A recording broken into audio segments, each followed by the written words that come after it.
Antes de fazer as questões, a gente pode passar o microfone de mão a mão para que vocês se apresentem.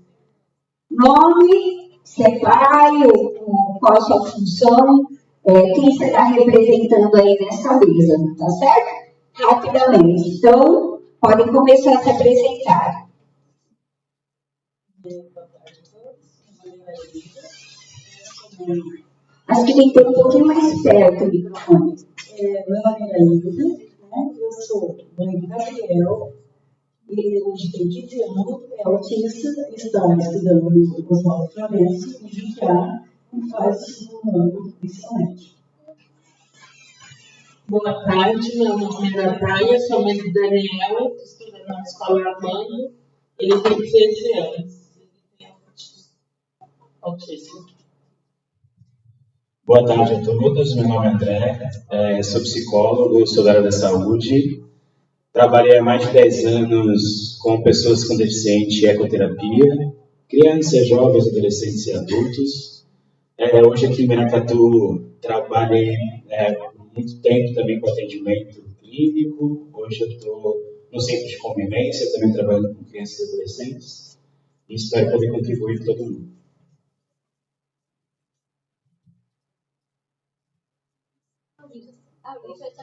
Eu sou o Luiz, pessoal. Boa tarde, me chamo Claudineia, sou conselheira tutelar de Pedro de Toledo, também tenho 2 filhas autistas, uma de 7 anos e uma de 15 anos.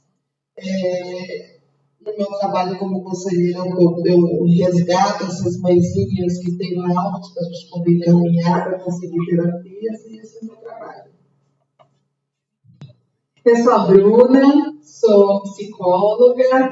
Atualmente eu trabalho no CRAS, que é o Centro de Referência da Assistência Social. Mas, assim como o André, trabalhei por muito tempo em ecoterapia, a paz também, com pessoas com deficiência. Eu também espero contribuir aqui, né, que fomos pegos de surpresa, mas espero que seja proveitoso para todo mundo. Boa tarde, meu nome é Milena. Estou na função de vice-diretora, sou autista e também mãe de autista.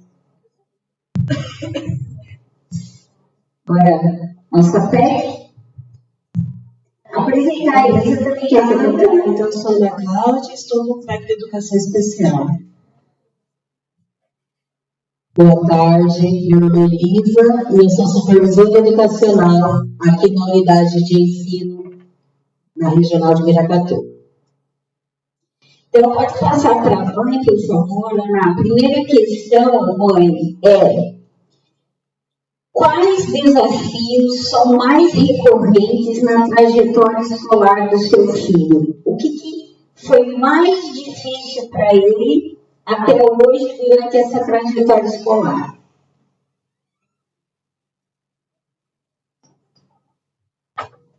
O Gabriel, quando entrou na escola, eu consegui um apoio, né, que foi sua importância, que foi a nossa escola, a nossa diretor, tanto com a nossa equipe.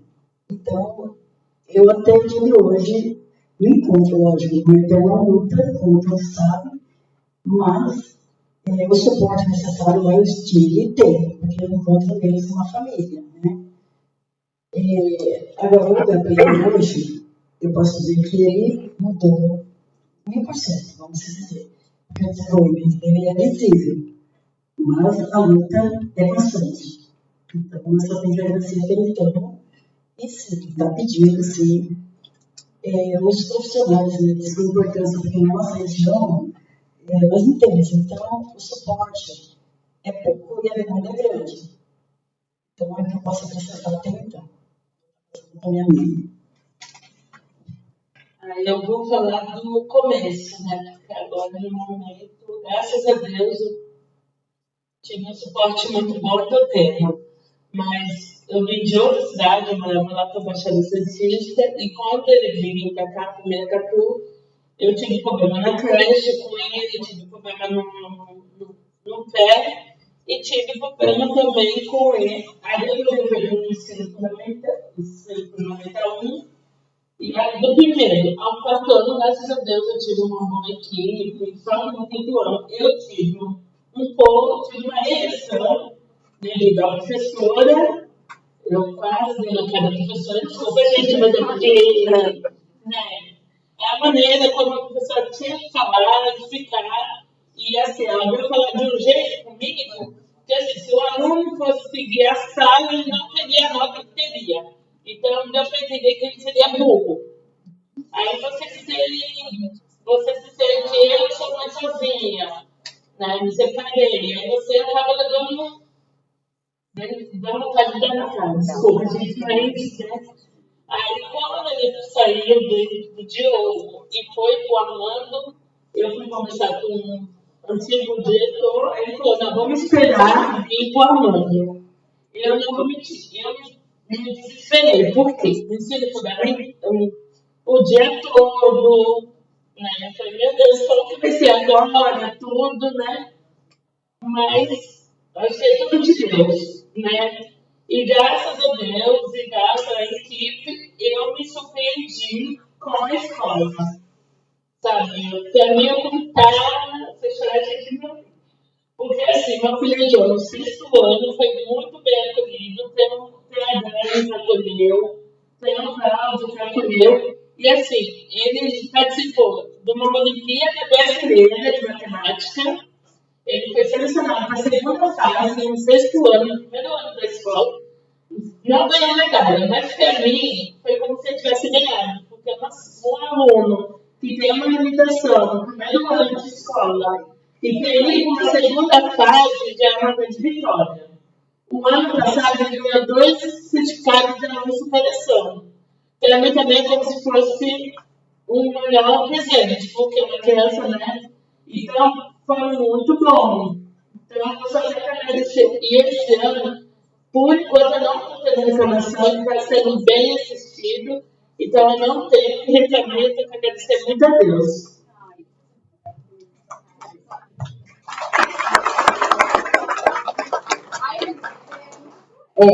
Ultrapassou um pouquinho do tempo, mas é dirigente ali, a nossa chefe de departamento entrou com providências, a gente deixa passar um pouquinho. A palavra está aberta para todos os profissionais que estão presentes, tá? Para os profissionais que estão presentes, nesse sentido, as duas mães, elas não colocaram nenhuma dificuldade, né?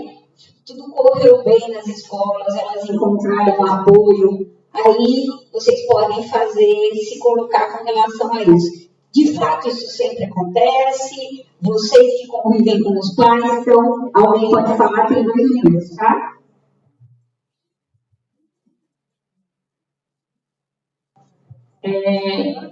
Infelizmente, são poucas escolas que fazem esse acolhimento correto com uma criança autista, né? E qualquer outro aluno que tenha algum tipo de deficiência.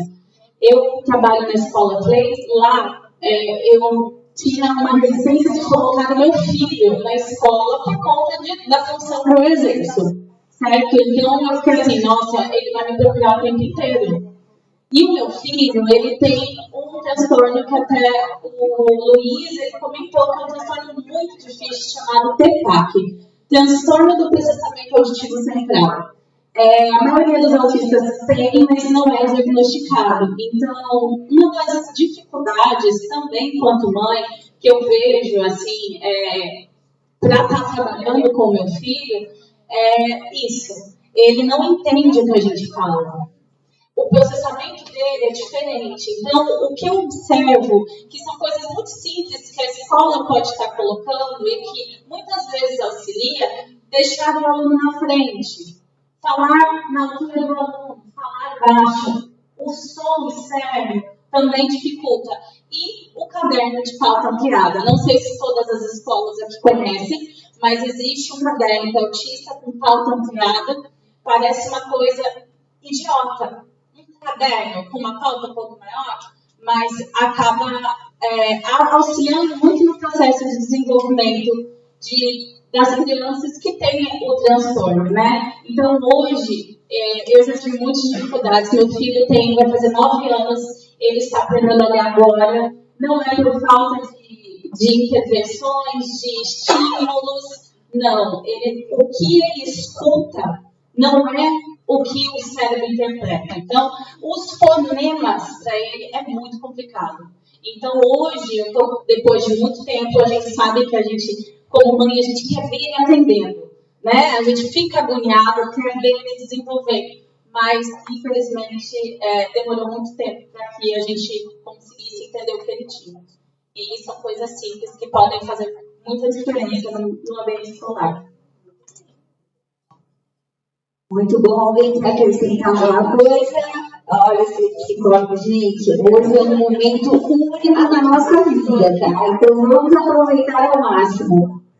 E complementando a fala da Milena, né, ela trouxe algumas relações, trouxe um ponto em relação à dificuldade. A gente também tem que pensar que algumas crianças, pessoas autistas, elas têm um perfil cognitivo preservado e elas vão ter uma aprendizagem também um pouquinho mais acelerada.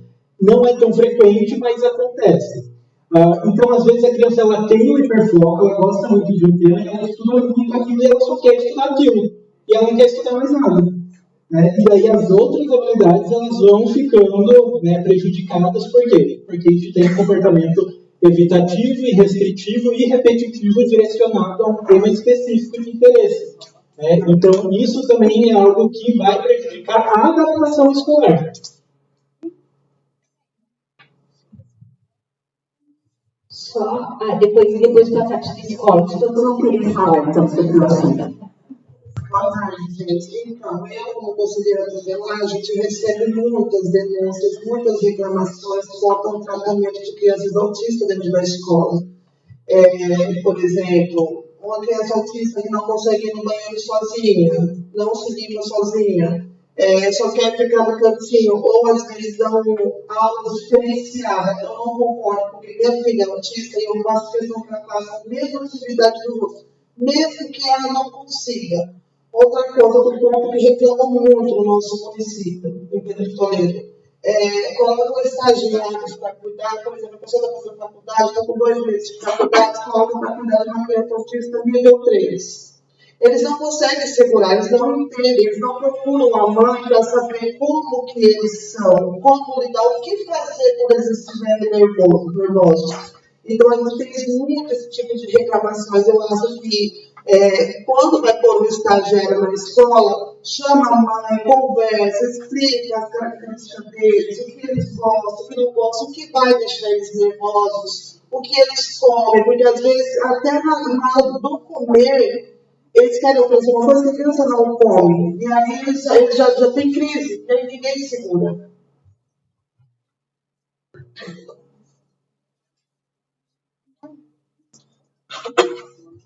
Eu acredito que, assim, a escola tem inúmeros desafios complexos mesmo, né? Até com relação a isso que é novo, mas não é, né? Mas para a gente está sendo novo. É difícil para muitos profissionais assimilar essa diversidade, às vezes até, né, diversidades raciais, afetivas, enfim. Mas o que eu percebo, assim, dos atendimentos que eu faço, eu atendo famílias vulneráveis, em vulnerabilidade social, né? Então, elas às vezes me trazem relatos sobre a escola, e eu acho que isso que ela falou, né, que chega para o conselho, também chega para mim, talvez estreitar a comunicação da escola com os pais, de, assim, olhar a criança além daquele diagnóstico que ela está trazendo, de saber como que ele funciona, do que ela gosta, isso tudo que ela falou. Pode, talvez, minimizar várias questões, vários desafios que as escolas, né, podem vir a enfrentar, e as famílias também, e as crianças. Então, eu acho que minha contribuição seria, né, entender que a escola tem desafios complexos, às vezes de estrutura. Na minha opinião, é muita criança numa sala só, e o professor fica sobrecarregado muitas vezes, né? E isso também pode dificultar a aprendizagem desses alunos, o entendimento deles, né, o acolhimento deles, mas talvez essa aproximação assim, com a família possa minimizar os desafios, eu acho.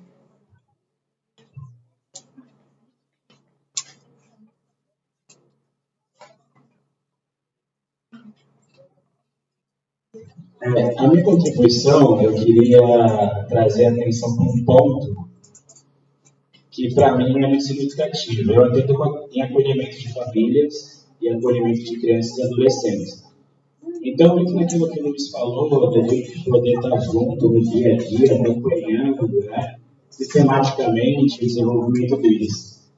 Eu consigo acompanhar, por exemplo, de 6 até os 15 anos. E, juntando aqui a palavra das famílias, eu vejo que tem muita família e muito adolescente em sofrimento nessa transição do 5º ano para o 6º ano. Eu vejo que tem famílias que chegam até mim e eles estão muito vulneráveis. Eles não sabem o que fazer com os filhos ficando na escola estadual, mudando essa perspectiva de relações sociais, né? E eu vejo também alunos que vão para o 6º ano e ficam impactados, às vezes com o tamanho da escola, com o número de alunos, com os adolescentes, com a forma de se comunicar que é diferente, o ensino, né, que ele acabou de sair e está entrando em outro. Quando se fala em deficiência, e eu também atendo essa população, é uma dificuldade além daquilo que já é angustiante, né? Então, por exemplo, autistas que chegam até mim e falam: poxa, aqui com você eu posso usar o meu abafador, e na escola, quando eu cheguei com o abafador, começaram a falar que eu não posso escutar música durante a aula. Não me impediram de poder ficar sozinho na hora do intervalo. E isso vai angustiando ainda mais, né? Todo aquele estímulo auditivo, todo aquele estímulo social que eles vão tendo que assimilar, que é um novo ciclo social que está se formando, né? Então, eu compreendo essa angústia. Eu não sei em que ponto a gente pode dar mais atenção ao acolhimento desse pessoal que vem pela primeira vez para o 6º ano. Ela falou e deu um exemplo de um acolhimento que para ela foi muito benéfico, né, para o seu filho, para você, mas eu atendo muitas famílias que não, que é meio que traumatizante. E aí eu fico acolhendo, a gente fica orientando por um longo período até ela se adaptar. Então eu trago aqui esse contraponto. Eu acho que essa transição, muito na região que a gente fala, ensino médio próprio estadual, tomar um pouco mais de cuidado. Eu acho que é importante.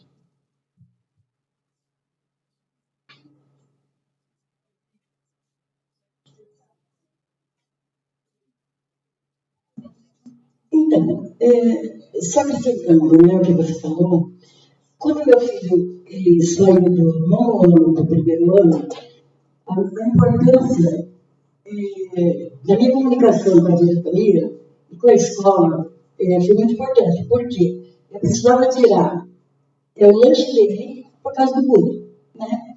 Porque até então a seletividade dele não permitia, ele não conseguia comer na alimentação escolar. Então foi uma união, né? A comunicação com a direção e a escola, que a gente conseguia interagir e eles mesmos conseguiram resolver dentro da escola. Então, assim, a comunicação, essa união entre pais e professores, diretores, é de suma importância. O desenvolvimento dos nossos filhos. Isso é uma parte, né?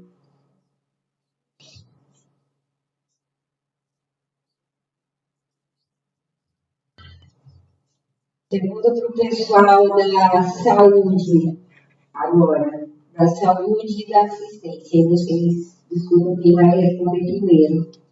Como promover maior integração entre educação, saúde, assistência social e o sistema de justiça? Eu acho que a conselheira também pode entrar nessa primeira discussão, tá? Como que a gente poderia conseguir essa integração na opinião de vocês?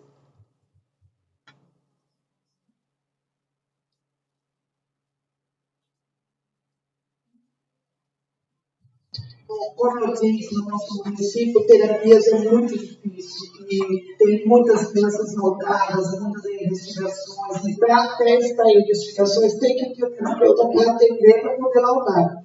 Só que o que acontece? Nosso município é muito carente e a gente está tentando, como conselho tutelar, estamos resgatando, chamando essas mães que têm laudos, muitas mães que vão que têm indicações de terapia, mas não tem no município. Só que eu não sei o que acontece com elas, que quando a gente pega toda a documentação para mandar para o Ministério Público para reivindicar esse direito delas, elas não vão.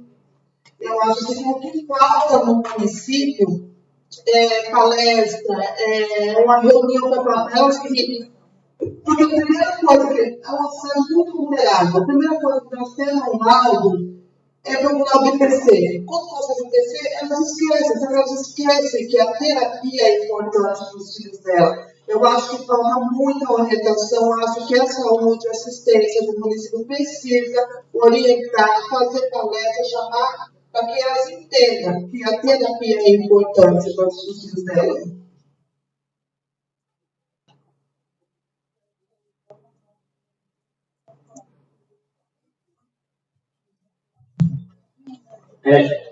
Eu acho que essa é uma articulação importantíssima, complexa e necessária. Então, assim, vou tentar fazer um recorte aqui de Miracatu. Existem os conselhos, né? CMDCA, Conselho da Criança e do Adolescente, existe o Conselho da Pessoa com Deficiência. Talvez essas sejam instituições que a gente possa acessar para poder estar fomentando aí uma política que interaja saúde, educação, social. Aqui em Miracatu existe um movimento que se chama mini-rede. Não sei como está aqui no âmbito mais regional, não sei como acontece em outros municípios. Mas qual que é o princípio da mini-rede? Na teoria, ela convida profissionais da saúde, educação e social para a gente debater alguns contextos e até alguns casos que estão sendo atendidos com demandas similares. Tá? Isso acontece mensalmente, bimestralmente, dependendo da demanda. Eu acho que isso está se implantando e está se fomentando aqui em Miracatu. Acho que é um movimento importante. Não tem muitos usuários e professores, mas tem os gestores do departamento, das escolas. Eu acho que essa conversa entre os técnicos é importantíssima. Daí podem sair propostas e até serem levadas para os conselhos municipais. Então, assim, falando de saúde, de articulação e também de social, eu acho que os municípios poderiam fomentar isso. É claro, temos o Ministério Público, que aí é como a colega falou, que é a busca por direitos. Se eu não tenho um direito suprido e eu tenho a necessidade desse direito ser colocado em questão, eu acabo indo aonde possam acolher o meu direito. Se não é dentro dos conselhos municipais, não é o Ministério Público. Mas acho que como a Flávia perguntou, a articulação entre educação, saúde e social, só se a gente fizesse uma reunião para fomentar a educação permanente. Acho que é isso.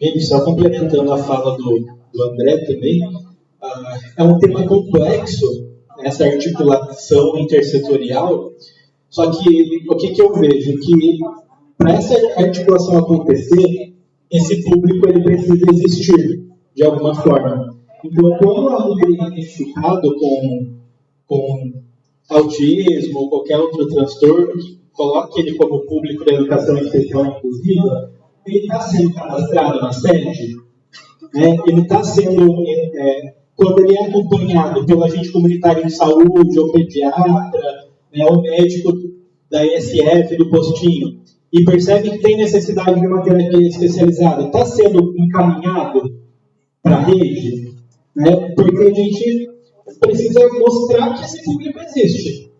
E nós, enquanto pais, familiares, né, até mesmo o conselheiro, né, os conselheiros tutelares, né, a gente pode solicitar esses registros, né, essa inscrição na sede, a gente pode solicitar esse encaminhamento para um profissional especializado, porque a partir do momento em que a gente né, mostra que essa pessoa ela existe, que esse público ele existe, a gente vai criando, né, essa demanda e a gente vai conseguir fazer um trabalho, uma articulação talvez mais efetiva e maior, direcionada a essas necessidades. Né? Por quê? Porque a gente está mostrando que realmente essa demanda ela é latente, ela está acontecendo, ela é necessária.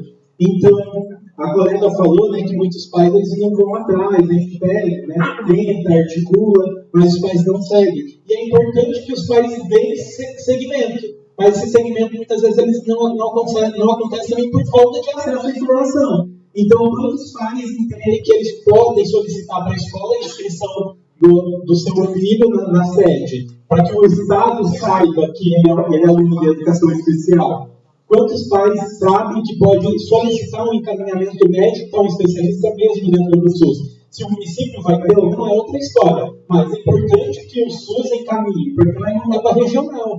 Né? A regional vai receber essa demanda. Opa, por que Miracatu está tendo tanto autista sendo encaminhado para fisioterapia ou para fonoaudiologia? Então o município não está atendendo? Então vamos fomentar nos municípios. Né? Então eu acho que a gente precisa fazer com que essas pessoas existam de fato no sistema.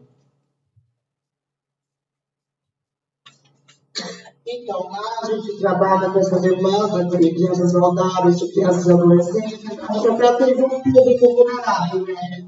Que a gente trabalha com assistência social, a gente faz reuniões com essas mães, a gente marca, nós como conselheiros, a gente marca lá as terapias para eles não comparecem, são bem difíceis mesmo.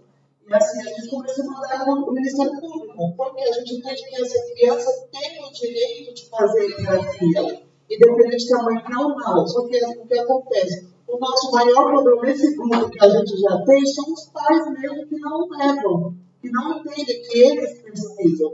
E são crianças que dão trabalho. A gente não tem trabalho por estadual, é mais municipal. São crianças mesmo, porque eles não conseguem controlar, eles não têm rotina, eles não têm terapia, eles não vão. E isso a gente está fazendo no Ministério Público. Porque já não tem as terapias no município, e o que tem, consegue para cá, eles não comparecem.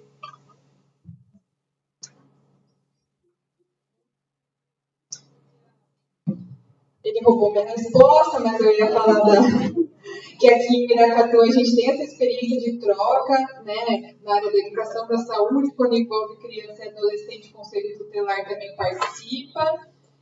Não sei se tem em todos os municípios, né, mas a gente senta, conversa, de lá saem cobranças, tanto a gente recebe cobrança, né, na assistência social, quanto com a saúde, educação, saem cobranças que a gente traz das famílias, dos atendimentos, para aprimorar a política pública, né? Precisa de mais um psicólogo, às vezes no CAPS, ou no SEBUR, enfim, são serviços que tem aqui em Miracatu.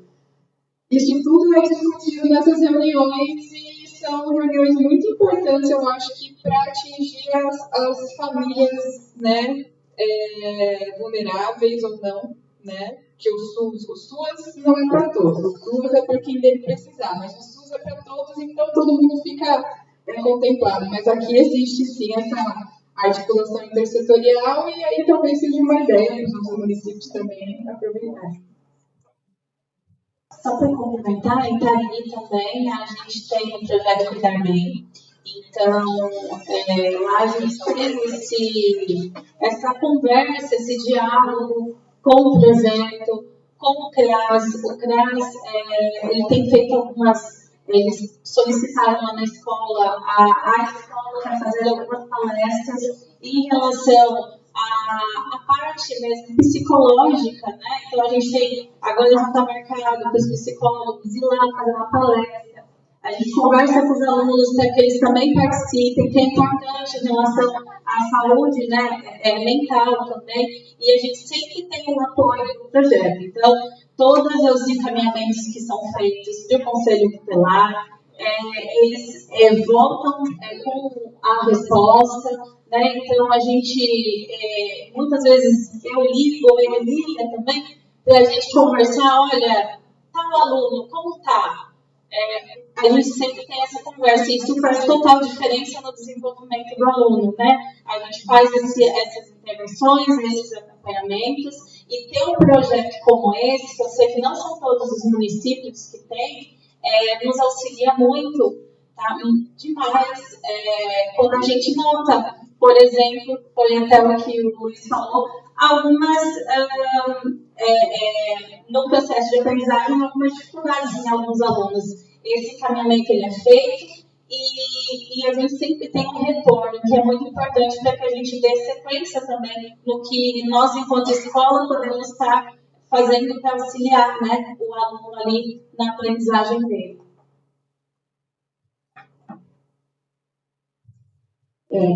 Extrapolando a mesa redonda, acho que eu queria ouvir um pouquinho a supervisora Elisa, que ela é a nossa supervisora do Conviva. E eu acompanhei algumas, acho que duas, para falar a verdade, reuniões de rede que ela fez nos municípios. E, a título de curiosidade, Juquiá tem reunião de rede? Ou Regina, como é aqui? E onde tem? Juquiá tem?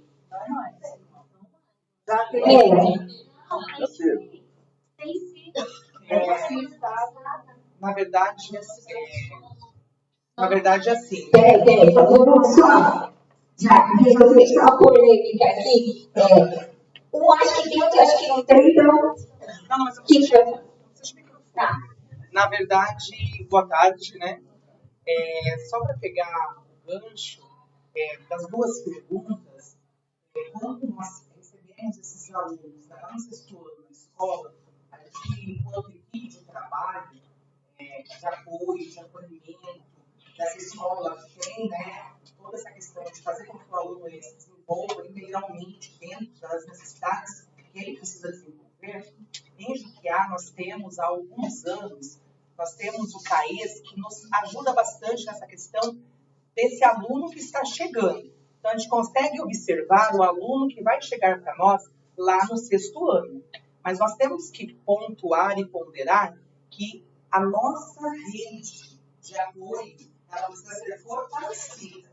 Ela ainda não é uma rede que funciona 100% ou que funciona do jeito que a gente gostaria que funcionasse.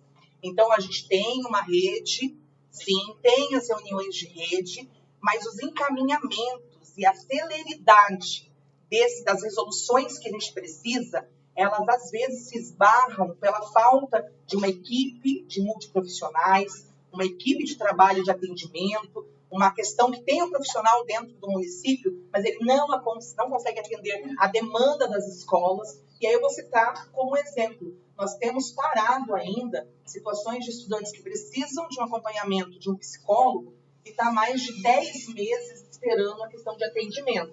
Então, acredito eu que lá em Juquiá, a gente precisa sentar, nós precisamos discutir e nós precisamos tentar alinhavar da melhor maneira alguma situação de política pública de melhoria, porque nós temos a rede, tem a questão da escutativa da rede, mas o encaminhamento e a resolução das situações, elas demoram muito para serem sanadas. E aí o produto final, que a gente gostaria de atender o aluno mais rápido e melhor, ele acaba esbarrando. E a autonomia, o desenvolvimento do aluno acaba sendo prejudicado porque extrapola a questão da governabilidade da escola. A escola faz tudo e mais um pouco, mas tem situações que a escola não consegue resolver. Então, a gente precisa, sim, fortalecer. Existe, mas precisa fortalecer. Eu poderia passar a palavra para a pessoa que falou que tem a redinha, né, se manifestar.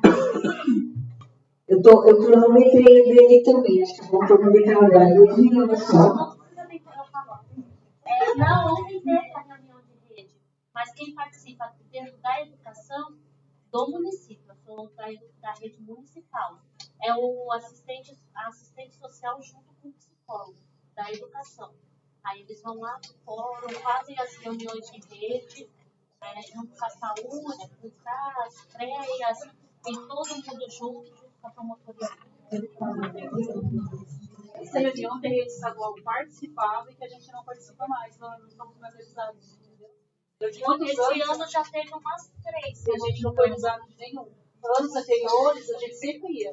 Quando o diretor não podia ir, a gente enviava um mediador, né? Sempre enviou. Mas aí pararam de chamar a gente. Pegando o gancho da professora Érica, as reuniões de rede que eu participei esse ano, que eu já participei de 2, foram reuniões de redes que a gente solicita que tenha, porque o caso é urgente, a gente precisa da discussão.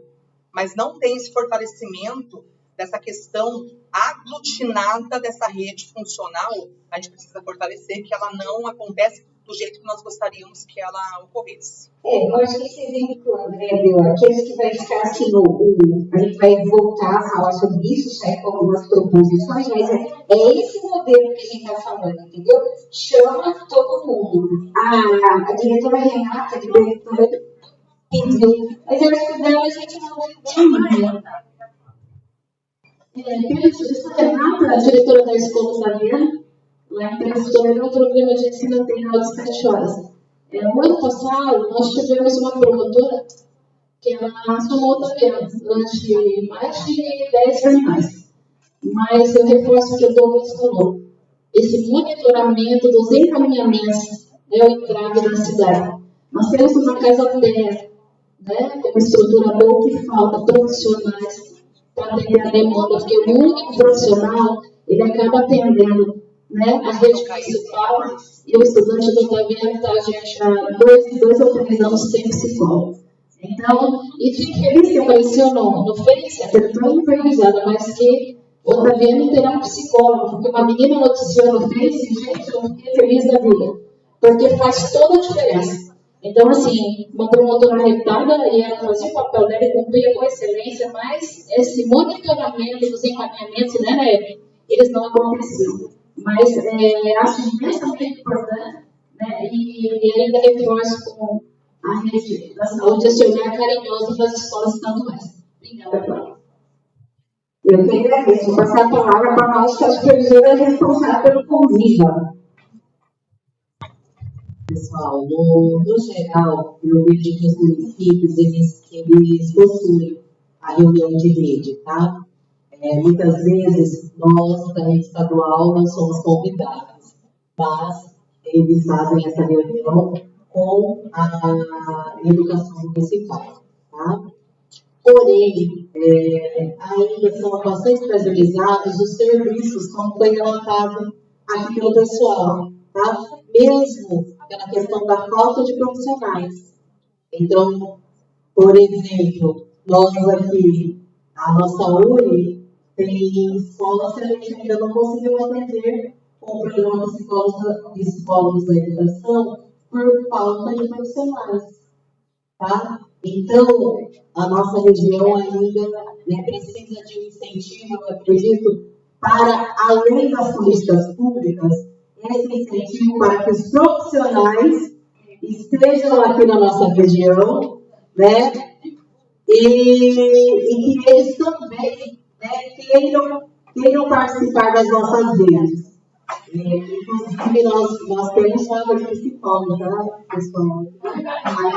O Isabel é nosso supervisor dos psicólogos aqui, ele está presente. Então, fica o convite aí, quem tiver currículo, nos encaminhe, porque nós não estamos conseguindo preencher as vagas. Então, nós temos ainda deficiência de profissionais que queiram atuar na nossa região. Tá? Nós temos 6 municípios que compõem, né, a nossa unidade regional de ensino, e em todos eles, quando a gente vai, né, fazer o acompanhamento aí pela pasta da diretoria de clima e convivência e segurança escolar, nós percebemos que há sim reuniões de rede. Talvez precisem ser fortalecidas, precise de uma maior participação, precise, né, de políticas públicas mais efetivas e principalmente da oferta de profissionais que atendam a toda essa demanda, né, que muitas vezes nós, enquanto educadores, a gente fala assim, nossa, e agora? Né? Qual o próximo passo? O que eu posso fazer? né? Nós precisamos desse apoio, sim, né? Multiprofissional, né? Multidisciplinar para as nossas crianças aí. Mas, ficaria aí de convite, tá? Por favor, psicólogos, venham trabalhar com a gente. Acho que o Michel pode levantar para todo mundo identificar quem é, aquela pessoa que está ali atrás. Então, encaminhe seus currículos para ele. Obrigada. Bom, vamos dar continuidade, então. Eu acredito que a gente já tenha construído algumas proposições aqui, né? Vamos partir agora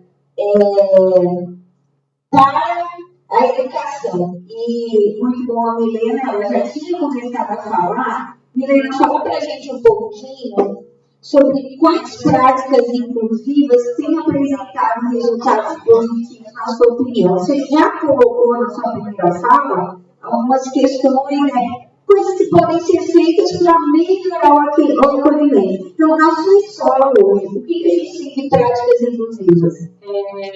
Lá a gente conversa bastante sobre isso, né? Até mesmo é uma escola que apresenta anos iniciais, é importante citar, né? Poucas escolas da unidade regional têm os anos iniciais. Lá a gente já está fazendo esse trabalho com o caderno de pauta ampliada. Alguns alunos apresentam as rotinas, né? Que é muito importante. O aluno autista, na verdade, todos os autistas, a gente se organiza através de uma rotina. Eu costumo falar que são etapas do que eu tenho que fazer durante o dia. E uma criança, a mesma coisa. Então, é importante isso estar visível. Só que é importante também citar que muitas das vezes eu observo dentro das escolas muita coisa na parede. Então, isso daí, gente, vocês não sabem o que é para o autista.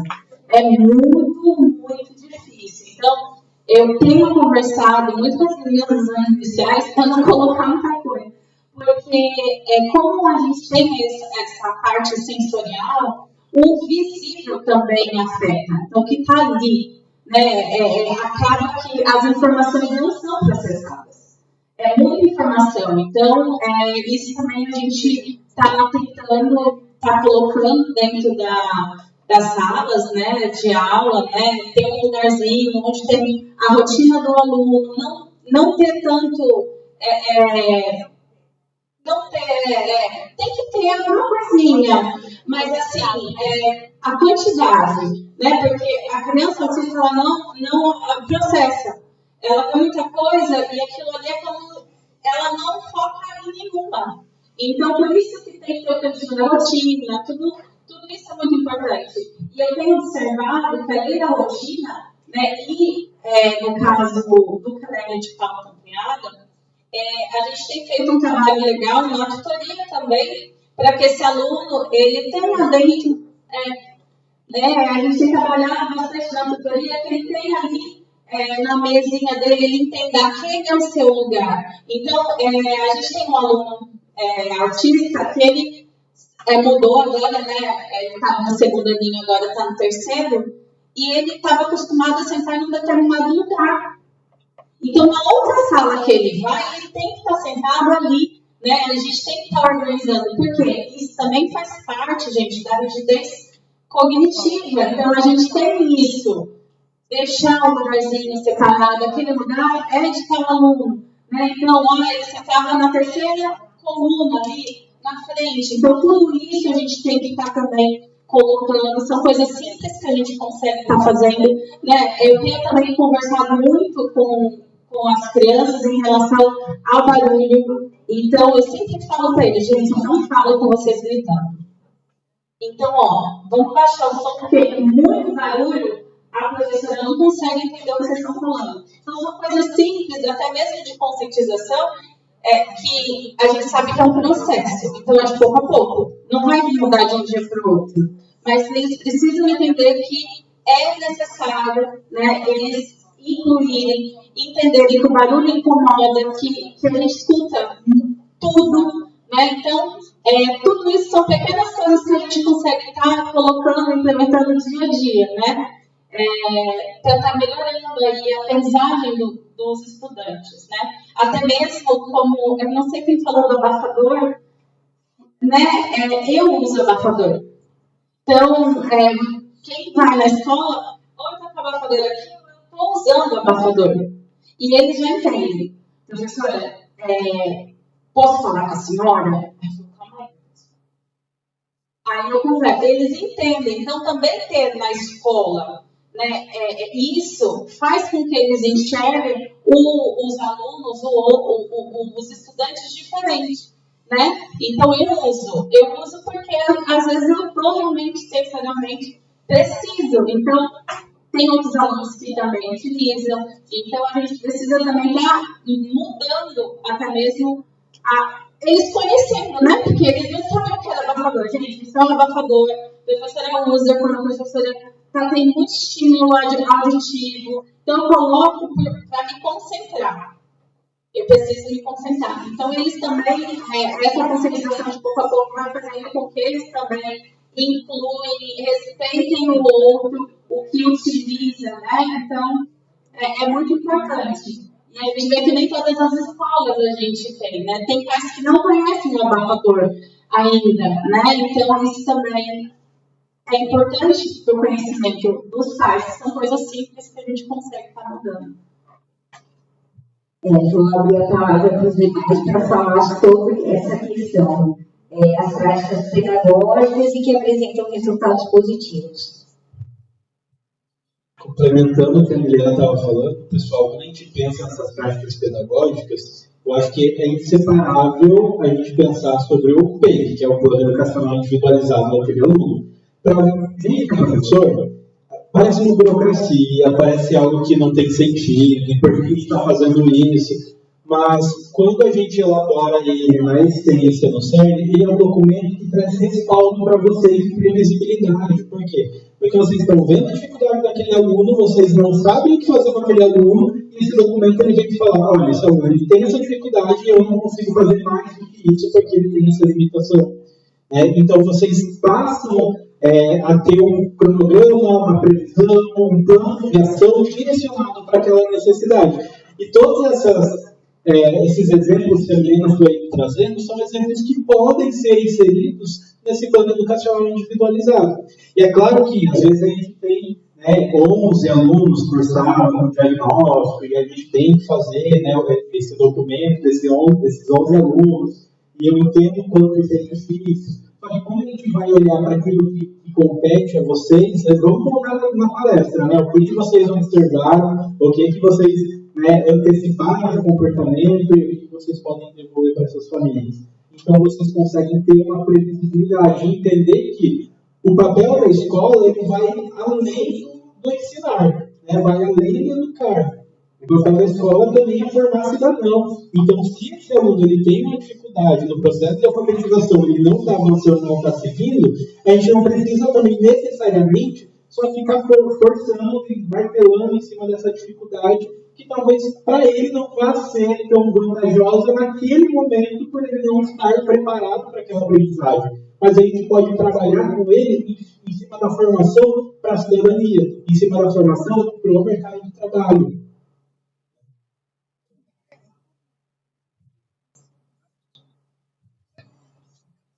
Só para complementar, uma das coisas também que eu acho legal e que é viável, né, para colocar dentro das escolas, a gente tem alguns aplicativos de comunicação alternativa. Então, a gente tem alguns autistas que não falam, né, tem dificuldade na comunicação, ou falam uma palavra e você consegue entender o que ele quer, mas ele não consegue montar, formar uma frase. Então, a gente tem também, alguns aplicativos que são viáveis, que auxiliam aí nesse processo de aprendizagem e que, principalmente para alunos autistas que têm dificuldade para fala, e é importante estar implementando, não é algo assim difícil.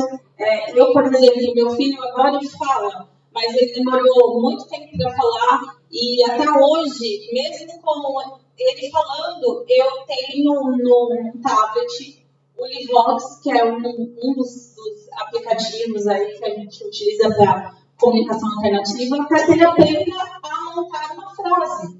Então, são coisas simples que que a gente utiliza dia a dia ali e que vem fazendo alguma diferença aí no processo de aprendizagem deles em geral, né? Então, é importante também. É algo que a gente consegue fazer também em casa, através de recortes. Na escola a gente tem aquelas palavras soltas, né, que também auxiliam nesse processo. Então, são pequenas coisas que a gente consegue e que muda ali o aprendizado da criança, né, no dia a dia.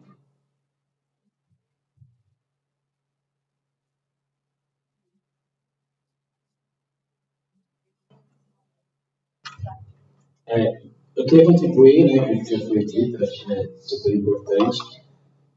Eu tento trazer uma analogia, não estou na escola, né, então quero só tentar contribuir aqui para a gente pensar nisso. Mas, nas discussões que eu participo, hoje na educação, esse mês ainda no social, e na cultura, e na saúde, que a gente faz e promove esses espaços, eu acho que a gente debate muito intervenções, que são extremamente importantes. Só que a prevenção é quase não falada. E aí eu sempre levanto essa vertente, porque assim, temos na escola diversos adolescentes, diversos alunos e crianças que precisam também ser trabalhados para acolher essa demanda, né? Então, eu acho, eu sou pedagogo também, trabalho com a minha equipe de educadores, na ProUni, né, equipe da Catu, e uma coisa que eu sempre falo para eles é assim, vamos pensar numa educação permanente, uma educação onde nós, educadores, puxamos o freio de mão em algum momento para debater algum assunto pertinente ao desenvolvimento, né, seja pedagógico, seja de aprendizagem, seja de vida, ou de social, porque isso abre portas, acho que isso abre, holisticamente falando, assim, uma visão muito maior do que aquela que a gente está tentando introduzir numa intervenção. Então, eu venho trazer assim, vamos pensar também uma forma da gente, institucionalmente, lá na escola, pensar em promover a prevenção, no sentido de como que eu estou programando o ambiente para acolher, como é que eu estou programando meus profissionais para acolher. Eu sei que existem as capacitações, enfim, mas eu acho que precisa de espaços para acolher. Que como a gente falou no período da manhã aqui, né, no debate, acolher o humano e se ocupar do humano também. Né? Acho que isso é importante para a intervenção, que é importante isso também.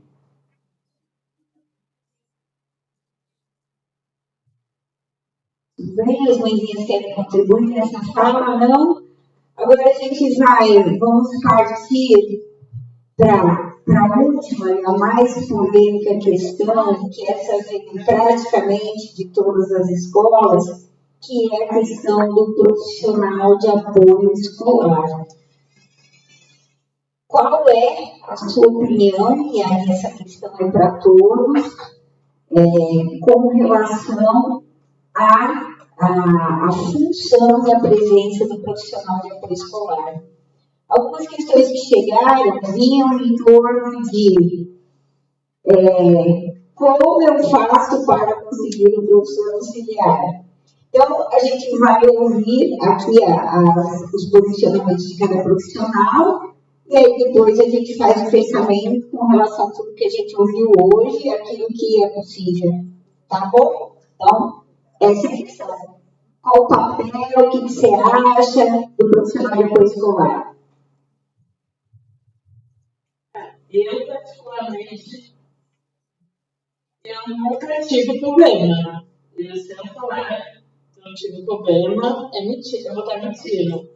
Tanto quanto o AE, né, regimento especializado, quanto o de quando ele ficou na sala de aula, né, do primeiro ao fim do ano. Aí depois no sexto ano, como não teve professor, no começo, né, aquele bairro, mas eu não tenho que reclamar, que sempre que foi bem atendido, sempre que quando eu precisei ir lá falar alguma coisa, sempre fui bem atendida, até mesmo quando a escola me chama, eu sempre estou lá. Se eu não posso naquele dia ou naquele horário, eu falo, hoje eu não posso, estar contigo, mas a semana eu estou lá. Então, eu não tenho que reclamar do atendimento, nenhum momento, até agora. O Gabriel, até hoje, o suporte que ele teve dos professores auxiliares foi de suma importância. Na época que ele entrou na estadual, eu recorri, lógico, ao departamento do fórum, ele ficou 6 meses, na época, sem ir para a escola.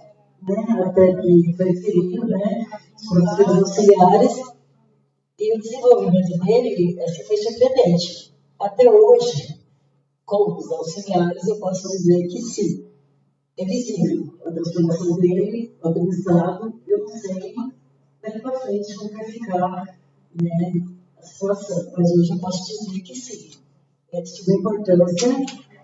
E dependendo do nível, do suporte dos seus filhos, a importância sim, do auxiliar e do apoio dos profissionais. Eu não sei como que vai ficar a situação.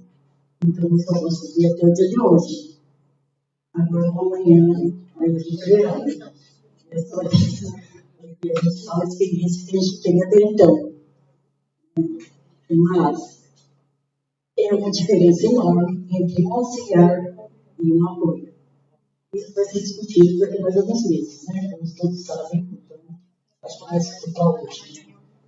Agradeço a todos, então, e essa união que tem entre os professores, diretores, os profissionais, porque a demanda é muito grande. Os profissionais são muito poucos. As regiões nossas aqui é carente. Isso é fato. Porque em todos esses anos que o Gabriel se encontra na rede pública, quando ele foi para a estadual, por ser inclusão, eu achei que eu não enfrentaria tudo que eu enfrento até o dia de hoje. Como todas as mães sabem que não é fácil a luta. Então, eu agradeço a todos vocês. Viu?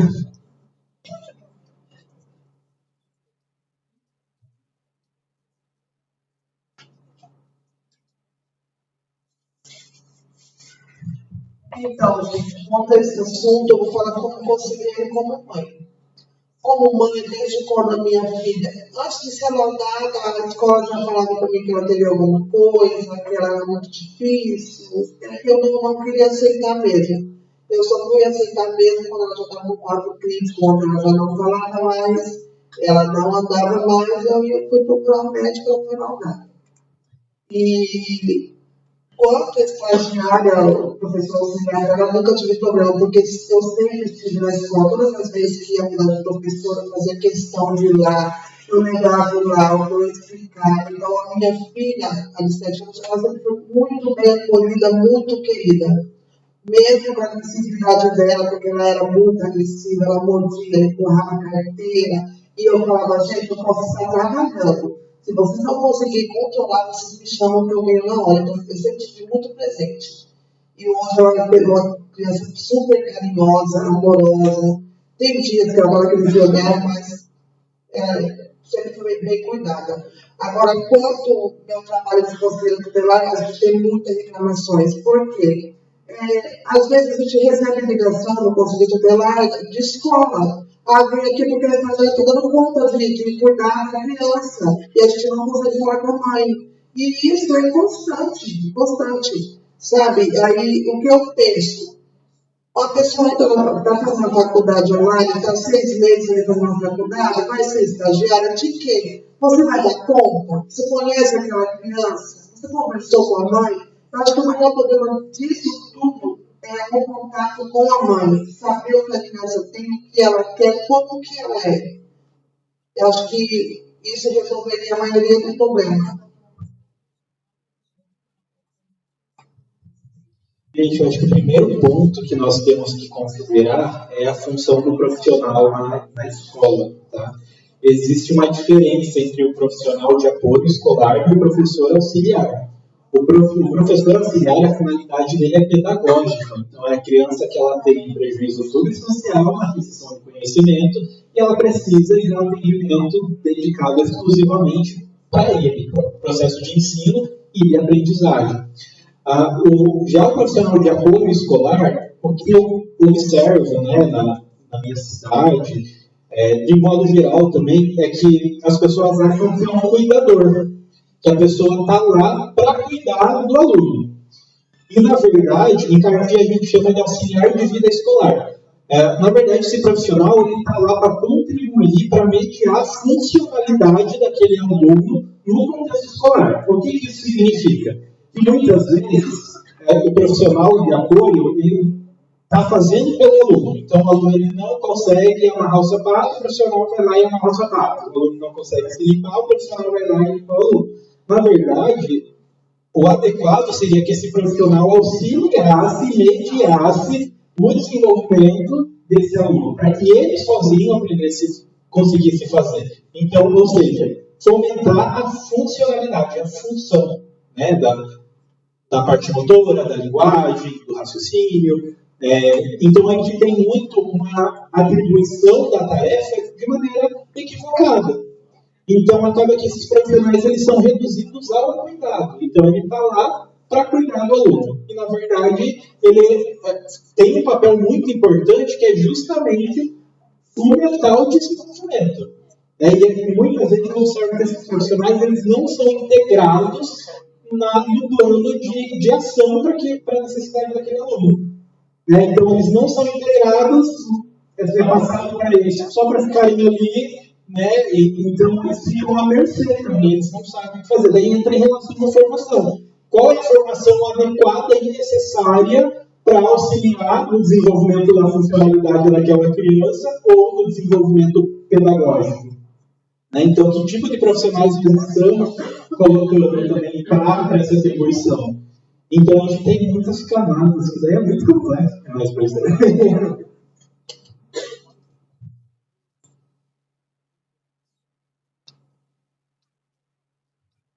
só complementando, eu acho que é importante a gente estar falando também, dentro da escola, a gente tem alguns profissionais que nos auxiliam, nos apoiam com criança com deficiência. Então, além do profissional de apoio, o profissional auxiliar, hoje nós temos o AE e o professor colaborativo, tá? Que fazem trabalhos excelentes dentro das escolas, que nos auxiliam em tudo.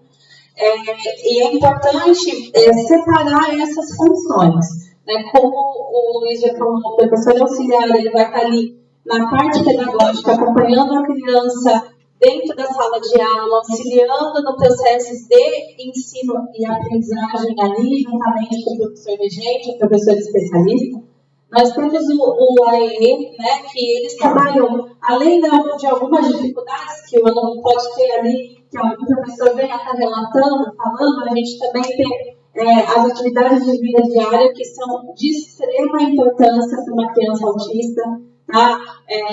Que no caso, cortar, comer no talher,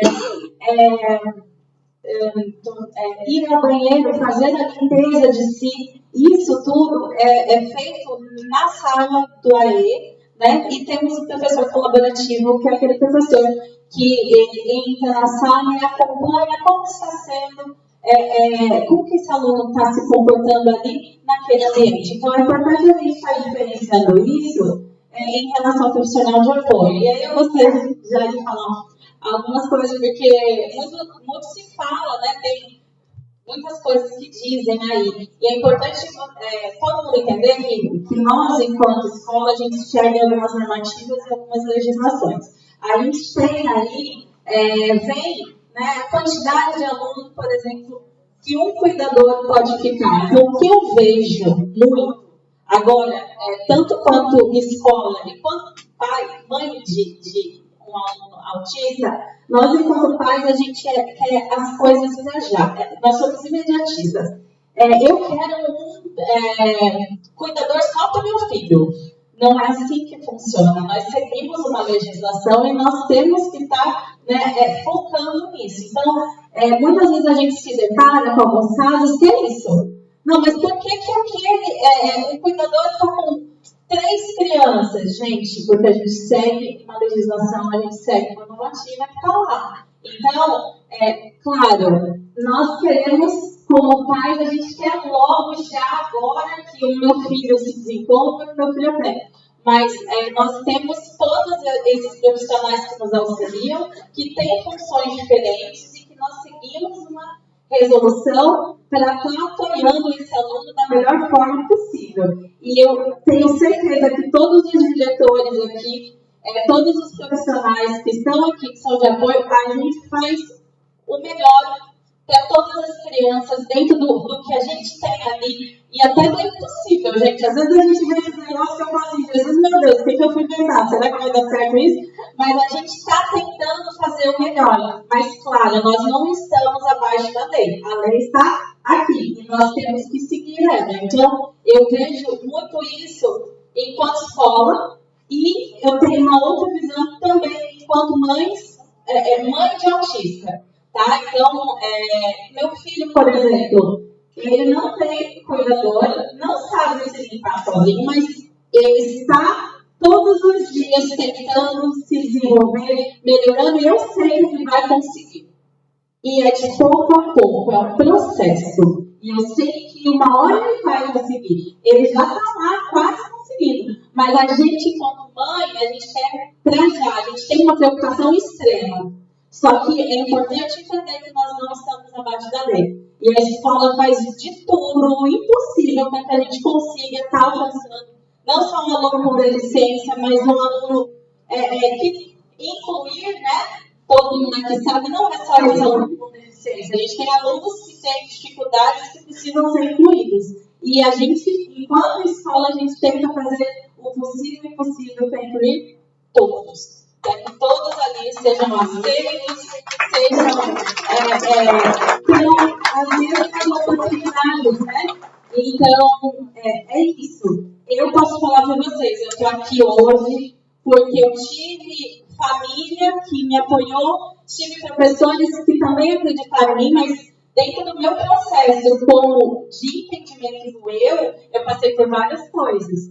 E hoje temos diversos meios de apoio dentro da escola que antigamente não se tinha. Então, nós estamos, sim, assistindo esses alunos, observando e fazendo todas as intervenções que está dentro do nosso, ali, né, do possível, dentro da escola. E fazendo os encaminhamentos devidos, né, para que a gente consiga esse desenvolvimento. Não é fácil, temos muito a melhorar? Muito, mas a gente está tentando todos os dias fazer o melhor para cada uma dessas crianças, tá? Mas é isso, obrigada. Uma tréplica.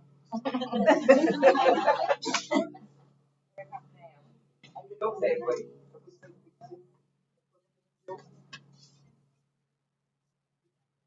Boa tarde, eu sou de Cariricha, com a Milena. Sou mãe ativa, então meu grande são de 14 anos. Eu falo que ele é autônomo, aí a Milena para comprar, ele é autônomo, ele é autodidata, ele tem a música, né? Você der um instrumento na mão dele, ele toca. Eu trabalho com o Vinícius da seguinte maneira. Eu pergunto para ele o que é importante para você. Tudo isso é legal. Tudo isso tem seu valor. É muito importante porque nós temos muitas crianças sem condições nenhuma. Mas aqueles que têm, a gente também tem que ter esse cuidado de perguntar, filho, você quer? E é o que eu pergunto. Você precisa de um professor de apoio? E ele fala, não quero. Ele teve um professor de apoio até o 4º ano. No 5º ano, ele começou a encontrar muita resistência. No finalzinho, né, no meio do fim do ano, eu fiz a troca escolar e levei para o estado, que era de município. E, infelizmente, tem baixíssimo acompanhamento, aprendimento. Infelizmente, um município tão grande e tão pouco visto nessa questão. Sou de Camille, nasci e criada, porém o meu marido de Cariri. Então, vamos para a nossa segunda residência, ou para a primeira residência, que é a dele. E aí, as crianças lá vêm sendo muito bem assistidas. Hoje é o meu 3º filho, né? Tem o Vitor, passou pelo bem, o Vinícius, o segundo, que é o Thea, e a Vitória, que é a minha pequena. Então, eu levo muito em consideração a importância para ele disso. Professor de apoio é importante? E ele fala não, porque o professor de apoio junto comigo, os meus amigos acham que eu não sou capaz. Então, eu não quero, porque eu sou capaz, mãe. Então, ele bate muito nessa tecla, não faz isso comigo. Então, eu questiono muito com ele o que você sente, por que você se morde, por que você está fazendo isso, o que você está sentindo. E ele consegue me verbalizar tudo. Ele me conta cada detalhe do que ele sente, estruturalmente, mentalmente. É muito interessante porque o nosso diálogo é 100% aberto. A gente fala sobre questão sexual, sobre questão de namoro, sobre questão escolar, sobre as dificuldades dele em relação ao âmbito escolar, tá? Porque isso é o que vale mesmo a pena. E a minha luta em relação a tudo isso sempre foi como eu consigo entrar dentro da escola para mostrar quem é o Vinícius. Porque o Vinícius, ele não é só uma criança típica, ele é um ser como a Vitória e como o Vitor é. Ele não é um laudado, ele é mais um filho meu. Então, eu bato muito nessa tecla. Eu estou aqui querendo dizer para vocês quem é o Vinícius. Me deixa entrar, deixa eu apresentar, deixa eu mostrar a referência de autoridade para ele. Isso é muito importante. Vocês não têm noção do quanto para ele eu entrar, sexto ano, prova de professor. Quem é a minha autoridade? Eu tinha uma autoridade na escola, que era o meu professor. E agora, quem é esse? Então, eu sempre falava, deixa entrar para falar. Filho, a autoridade está sobre a diretora, a vice-diretora e os professores ao qual vão te receber ao longo do dia. E eu pego essa autoridade. Porque se eu não falei que eu vou pegar essa autoridade, a autoridade está lá. E ele vai fazer em casa o que ele quer. Então, eu falo, eu pego essa autoridade e essa autoridade vai para casa junto com a gente. Então, escute os filhos. Deixe as mães e os pais mostrarem para vocês quem são eles.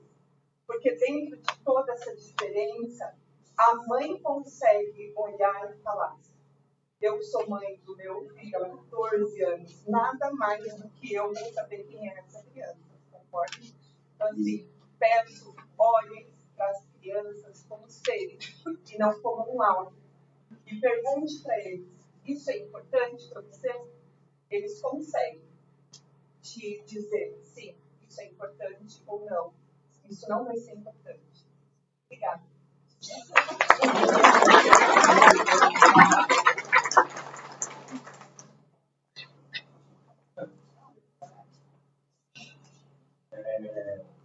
Acho que essa bola.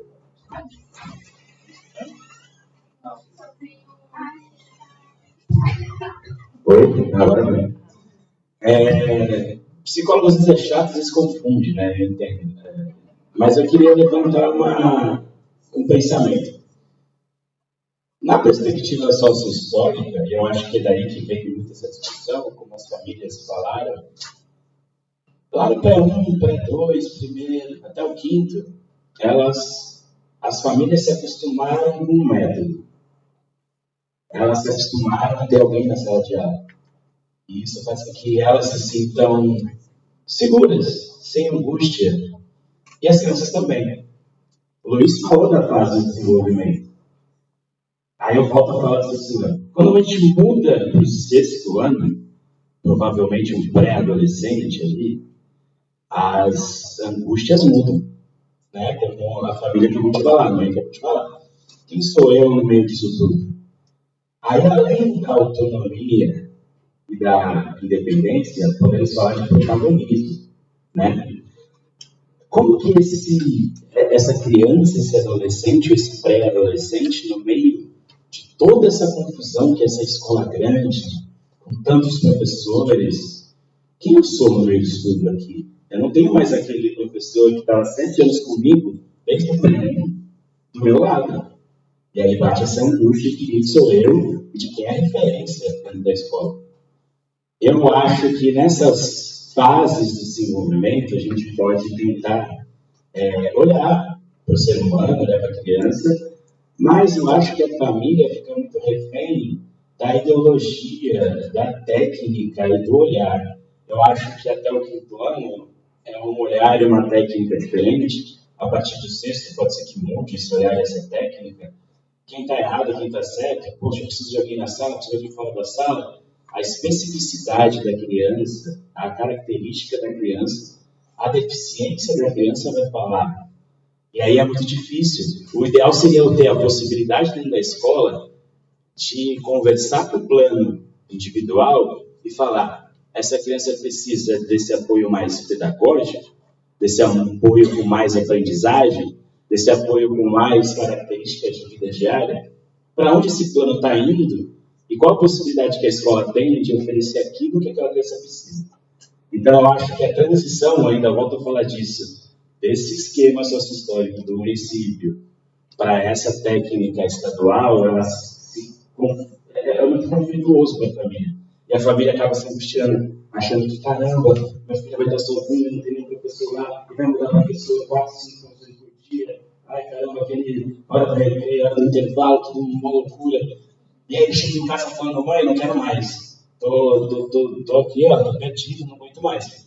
E aí bate essa insegurança em todo mundo. Então, assim, estar dentro da aula, da sala de aula, estar numa aula, numa sala especial, estar num ambiente escolar, eu acho que o meu levantamento é esse. Será que a gente tiver a possibilidade de conversar com o plano individual, de conversar com o plano institucional, e de repente ter a possibilidade de nós, escola, determinar o que seria melhor para aquele ser humano, para aquela demanda, para aquela especificidade daquela deficiência?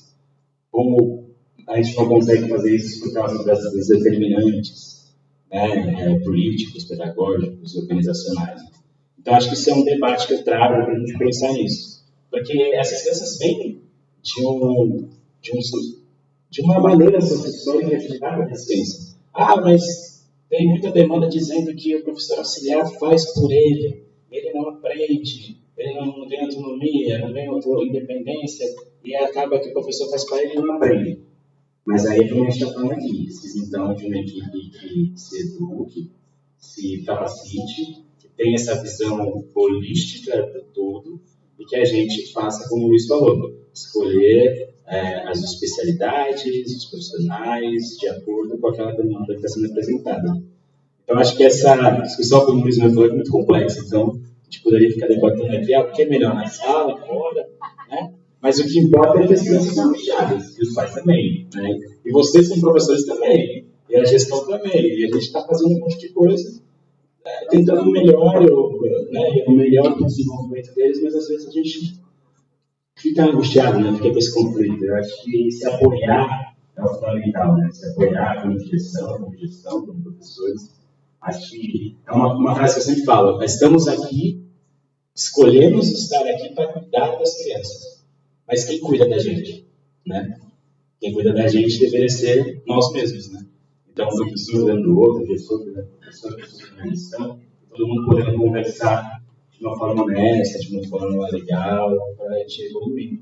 E se cuidar também, né?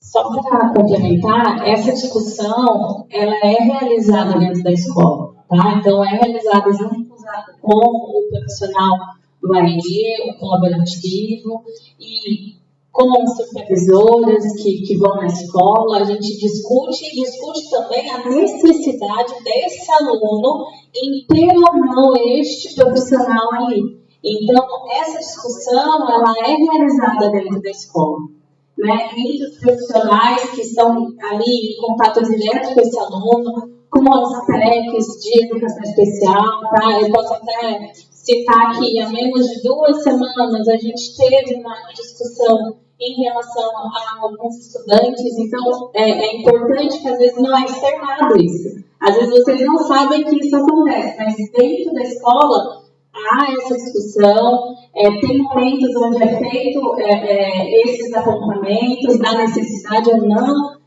de determinado aluno, também de acordo com esse anamnese, tudo que a gente analisa em relação à sala da EE, né, que é feito esse trabalho mais a fundo, tá? Mas é só para também estar sabendo, porque às vezes a gente não tem conhecimento do que acontece, né? E muitas vezes a gente não fala, né, de todos os procedimentos internos que são realizados, mas é realizado sim, tá?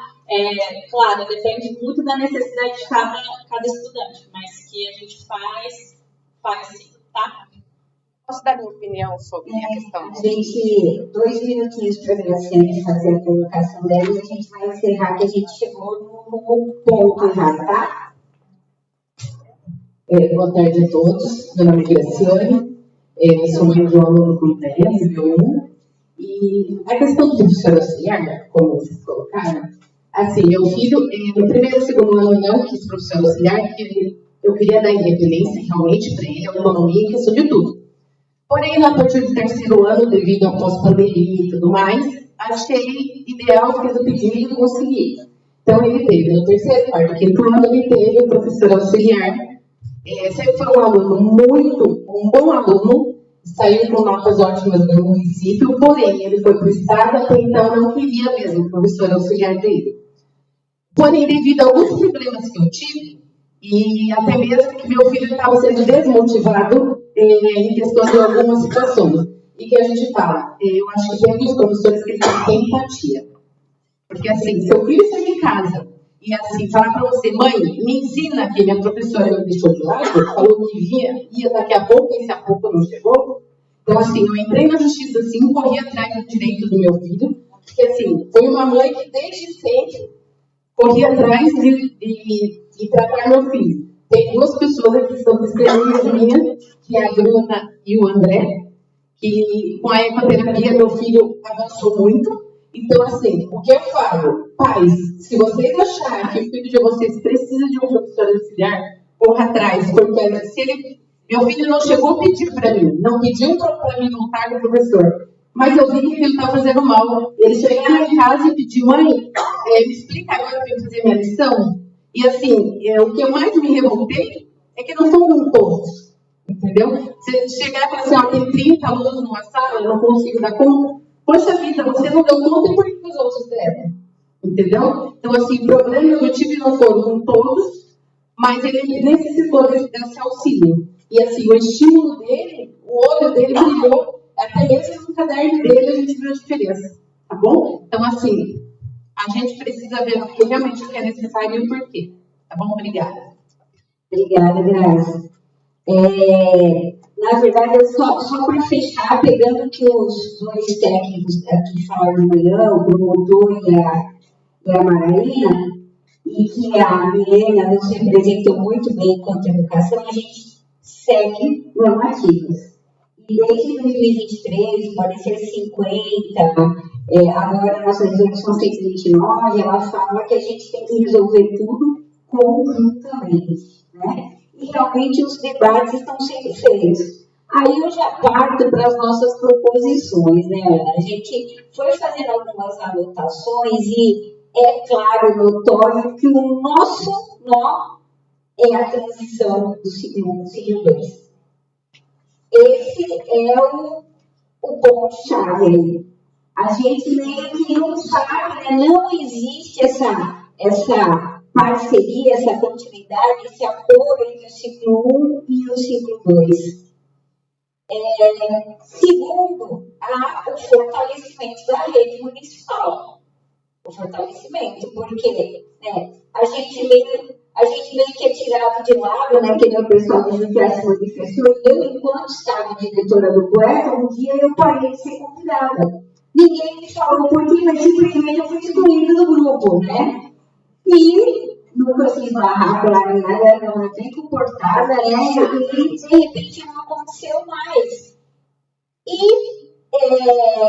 a educação permanente continuada com os pais. Eu acho que o estudo que a gente está fazendo, ele teria que ser feito junto aos pais. Aí, para os nossos convidados, o que nos trouxe frustração foi que o Ministério Público, todos os promotores foram convidados e responderam nosso convite.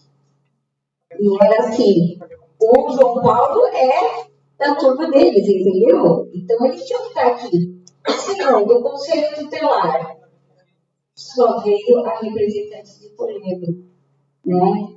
Uma até de lá, ela confirmou, depois não veio, mas a gente tem hoje aqui a Amanda, que é suplente, é mãe de aluno lá da Escola Sebastião, e é suplente do Conselho Tutelar. Então, ela vai, a gente conversou com ela vai levar as nossas questões para eles, né?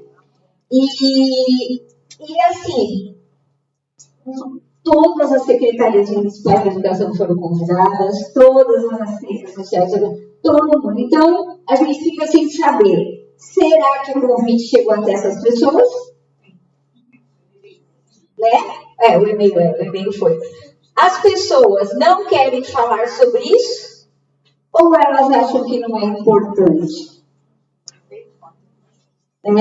Aí são essas as três questões, e aí convido a nossa chefe de departamento, a Dani, para se pronunciar com relação às três. O que a gente pode fazer, de que forma a gente pode estar articulando, se a gente pode estar juntando esse grupo, que a gente tem aqueles grupos de recreio. O que você pensou, Dani? Vem falar com a gente.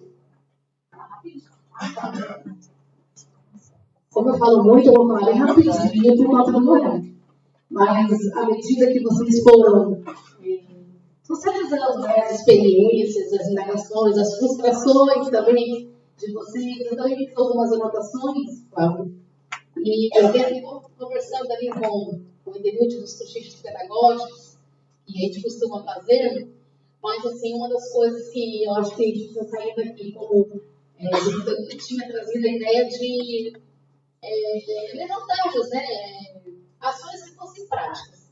No início, na minha fala, se vocês perceberem, eu deixei bem claro que mais do que uma culminância hoje no evento, claro que hoje a gente tem o dia 2 de abril, é uma data propícia, né? A alusão aí, a questão do TEI, a gente sabe que presente na sociedade de modo geral, mas assim, a gente queria um ponto que eu ouvi a mãe, esqueci seu nome. Isso. Na fala dela. Abrir esse espaço de diálogo dentro das escolas. Então, eu falei isso. Não que não exista, gente. Eu sei que nós acompanhamos aí ao longo desse período, nós trouxemos o momento, né, que seria hoje, esse espaço de diálogo. Primeiro é um ponto que acho que precisa acontecer. Algumas mães trouxeram ainda o acolhimento, que é o que nós esperamos. Claro que aqui eu falo enquanto rede estadual, porque, né, a gente é uma liderança do Estado. Mas, assim, eu sei que tem pessoas que estão aqui que trabalham nas redes municipais também e que precisam, né, levar isso, né, às respectivas redes. Como eu tenho a minha colega lá de Juquiá, porque eu já estive na rede de Juquiá. E um segundo ponto, que eu achei, assim, super interessante, quando a gente tem pontos de divergência, e que bom que nós temos pontos de divergência, gente, porque se todo mundo concordar, não teria nenhum momento propício de reflexão. Nós precisamos ter pontos de divergência para que a gente tenha mesmo, assim, reflexões que sejam profundas, e que eu sempre falo, que elas tragam algo a mais, né, que a gente pense em ações concretas, como o meu colega trouxe aqui. E, assim, eu acho que do ponto de vista aqui nosso plano da regional, ampliar essa rede de escuta, né, com os familiares, porque a gente precisa ter, quem ainda não faz, mas quem já faz, né, repense outras estratégias, porque, assim, talvez a gente precise que fique claro, porque muitas vezes, como a menina trouxe na fala dela, nós temos uma rede e muitas pessoas, às vezes, os nossos próprios familiares, a nossa própria comunidade não reconhece a rede que nós temos. O ponto de vista, se precisa ou não precisa, eu acho que é algo mais aprofundado que a gente precisa mesmo analisar até na perspectiva. Vocês viram quando o promotor falou? Eu estou fazendo uma prescrição médica ou eu estou analisando o lado humano, o lado social. Então, acho que a gente tem que sair daqui com isso também. Acho que esse entrelaçamento da rede, Flávia, que eu acho que nós precisamos fazer agora enquanto regional, que ficou muito nítido, a gente precisa, até na fala, se nós já temos rede ou mini-rede, eu sei que nós temos em alguns municípios, e a Elisa fez um trabalho aí ao longo de um período, gente, em todos os nossos municípios, porque se tem uma coisa que aqui a regional, eu coloquei assim de desafio para as equipes, que a gente precisa descentralizar alguns pontos. A gente precisa estar mais próximo. Às vezes nós saímos muito. Vocês podem ver que formações de professores, nós temos ido muito aos locais, porque a nossa relação precisa ser uma relação mais proximal. Então é um ponto assim, que a gente precisa estabelecer.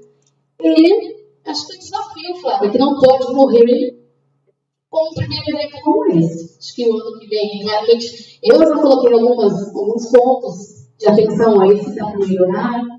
Eu falei que talvez o ano que vem fazer de uma outra perspectiva, mas isso não pode morrer. Quando eu falo isso, não estou menosprezando, tá? Esse momento de discussão, esse momento assim, e que mais pessoas possam estar conosco. Mas eu acho que esse compromisso de aproximar as nossas redes, não, eu digo assim, se eles já existam, não é como crítica, gente. É uma questão assim, olha, é um compromisso. Quando a gente sai de uma conferência, a gente sempre monta, né? Quais são os pontos que a gente precisa numa conferência? Eu participei de muitas conferências. Eu acho que um desses pontos primordiais é esse entrelaçamento de rede. Para as nossas escolas que estão, acho que é praticar, quem já o faz, continuar praticando, né, nesses momentos de escuta, porque a gente precisa, né, os pais, aquilo que eu sempre falo, e falo com propriedade, que estava na escola também até 10 meses atrás, ou mesmo aqui na rua, às vezes ele chega para receber o pai, e que muitas vezes o pai só quer que você escute ele. Aí você acalma o coraçãozinho dele e daqui a pouco você consegue resolver algumas situações que nem precisam chegar no Ministério Público. Então, acho que essa é uma fala muito forte das saídas aqui, essa questão desse acolhimento, esse traçamento, né, das redes de um modo geral. E eu fico feliz, né, que, claro que no período da tarde a gente teve, eu sei que algumas pessoas precisaram se ausentar, mas assim, que esse movimento tenha acontecido, né, e que ele possa, o ano que vem, dar continuidade, ser melhorado, enfim, com novas perspectivas, mas que ele continue pulsante em cada um de nós aqui. Né, porque todo mundo está aqui é porque se preocupa, né, com o ser humano. Lembra da fala? Hoje eu vi o promotor falando muito isso. Com o humano. Então, nós nos preocupamos com o humano. E eu já quero aproveitar a minha fala, né? Agradecer a participação de todos vocês aqui. Luísa já tinha, depois eu lembrei, né, dos encontros virtuais, mas assim, parabenizar também pela iniciativa, né, como eu já falei para as duas, para a Flávia e para a Ana Cláudia. Foi fruto, né, de algumas discussões, vamos fazer dessa forma, a gente consegue. Agradecer a parceria, ninguém faz nada sozinho, já falei isso no início logo no início do evento. E assim, a gente possa continuar, né, buscando sempre soluções que sejam melhores no aspecto para todos, né, porque eu não penso pelo um, eu penso por todos, né. Desejar, claro, hoje, amanhã nós temos aí um feriado, né, domingo é domingo de Páscoa, independente da religião de cada um aí, do seu credo, enfim, mas que vocês tenham um momento oportuno com a família, né, um momento de distração, um momento de conversa, boas risadas, né, e que esse espírito se faça presente, tá, nas famílias de vocês, mas assim, que a gente continue sempre no sentido de buscar o melhor, porque, como disse Milena, a gente pode até errar, mas a gente erra fazendo o melhor. Agora eu quero também agradecer novamente as meninas, não vou lembrar o nome de todo mundo, mas eu falei logo no início para vocês que nós, no início ao organizar todo o evento, a gente fez questão de que fosse um evento compartilhado. Eu sei que todo mundo tem agendas, mas as meninas estão aí em Santos, São Vicente, né, o Santo Registro, enfim, que vocês estão aqui porque a gente fala de uma rede, quando a gente fala de uma rede, eu quero uma rede. A gente não pensa por nós apenas, a gente pensa por um povo. Eu sempre falo, o aluno ele não é de um município, ele não é do estado, ele não é da federação, ele é um ser precisa ser trabalhado no todo porque ele é um cidadão. Bom, muito obrigada pela presença de vocês. Eu acho que vamos tirar uma foto, depois a ainda. Mas, assim, muito obrigada mesmo. A gente fica com o coração muito aquecido, tá? De termos aqui conosco. Bom, muito obrigada. Vamos fazer uma foto com o pessoal da mesa. Querem tirar sentadinhos assim?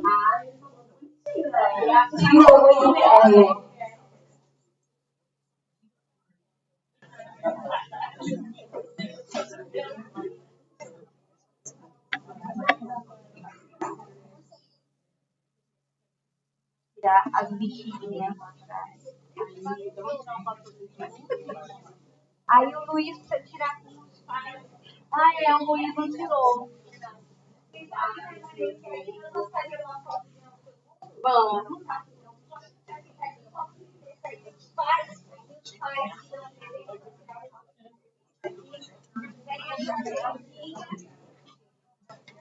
Flávia. Paizinhos, hoje é dia de glórias para vocês. Vamos mais uma foto.